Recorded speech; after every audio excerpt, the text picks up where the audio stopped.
साथियों नमस्कार। आपके पशुओं का जो वेटरनरियन इलाज करते हैं, उनकी एक भरपूर कोशिश रहती है कि आपके पशु बीमार कम से कम हो। और जब आपके पशु बीमार हो जाते हैं तो वेटरनरियन की ये पूरी कोशिश रहती है कि आपका पशु जल्दी से जल्दी स्वस्थ हो और वो उत्पादन पे आ जाए। लेकिन आपके पशुओं का जो इलाज करते हैं वो भी किसी न किसी ऐसी बीमारी के खतरे में रहते हैं जो पशुओं से उनमें हो सकती है। ऐसी बीमारियां जो पशुओं से ह्यूमन्स में या ह्यूमन से पशुओं में फैल सकती है, उन बीमारियों को अपने जूनोटिक डिजीज़ कहते हैं।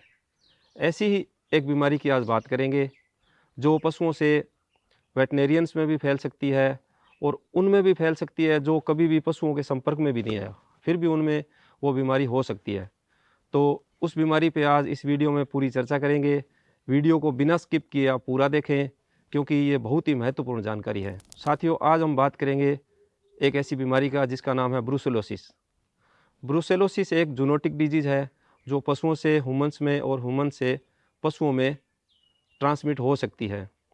अब हमने बात करी कि जो पशुओं के कभी संपर्क में ही नहीं आया उसको ये बीमारी कैसे हो सकती है।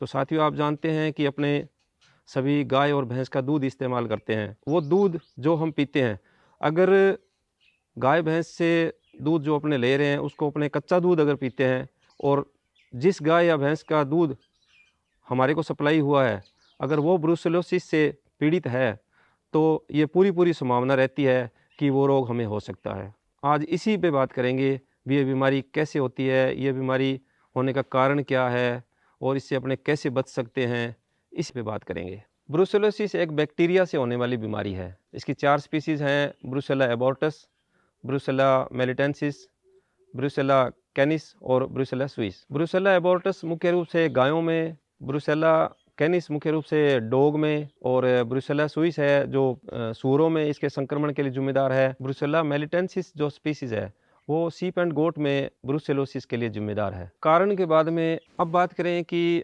ब्रुसेलोसिस बीमारी के लक्षण क्या होते हैं। तो साथियों, जिस गाय या भैंस में ब्रुसेलोसिस बीमारी हो चुकी है उसमें बार बार एबॉर्शन होगा, यानी कि बार बार गर्भ गिर जाएगा, वो ब्याने से पहले ही बच्चा डाल देगी। और एबॉर्शन होने के बाद में उसकी जो प्लेसेंटा या अपने उसको जेर कहते हैं, जेर अपने आप नहीं गिराएगा पशु। जेर जैसे अपने नॉर्मल पशु की डिलीवरी होती है तो जो जेर अपने देखते हैं उस प्रकार की जेर नहीं होगी। जेर देखने में अपने को ऐसे लगेगी चमड़े जैसी, मतलब रबड़ की तरह दिखाई देती है।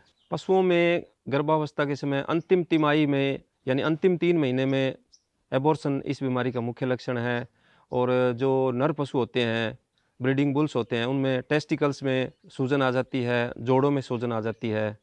ये भी इस बीमारी के अन्य लक्षण हैं। अब बात करें कि मनुष्य में अगर ब्रुसेलोसिस हो गया है तो उसके क्या क्या लक्षण हैं। अगर किसी व्यक्ति में ब्रुसेलोसिस का संक्रमण हो गया है तो उसको एक तो बार बार बुखार आएगा, उतरेगा, बार बार बुखार की समस्या रहेगी, उसके जोड़ों में दर्द रहेगा, उसके कमर में दर्द रहेगा और भूख भी कम लगेगी और बार बार बुखार, वो बड़ा परेशान रहेगा। अब बात करें कि ब्रुसेलोसिस से आदमी को कैसे बचाया जा सकता है। जो पशु या एनिमल इंडस्ट्रीज है उससे जुड़ा हुआ हर व्यक्ति इसकी चपेट में आ सकता है। सबसे पहले तो जो पशु चिकित्सक इस प्रकार का केस आए एबॉर्शन का तो जेर निकालने में किसी प्रकार की असावधानी ना बरतें। वो जेर निकालते वक्त उनको मास्क लगाना चाहिए, हाथों पे ग्लव्स लगाना चाहिए और जहां तक संभव हो पूरा अपने शरीर को उससे बचाना चाहिए क्योंकि ये बहुत ही खतरनाक बैक्टीरिया है। दूसरा इस बीमारी का जरिया है संक्रमित पशु का कच्चा दूध।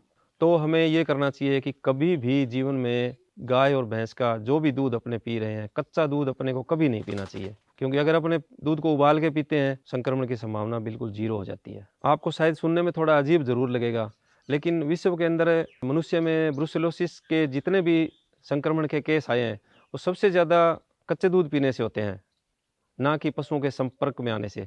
इसलिए मेरी आपसे गुजारिश है कि आप कच्चा दूध कभी मत पिएं, दूध को हमेशा उबाल के पिएं। अब बात करें भी संक्रमण अगर हो गया है तो इसका इलाज क्या हो।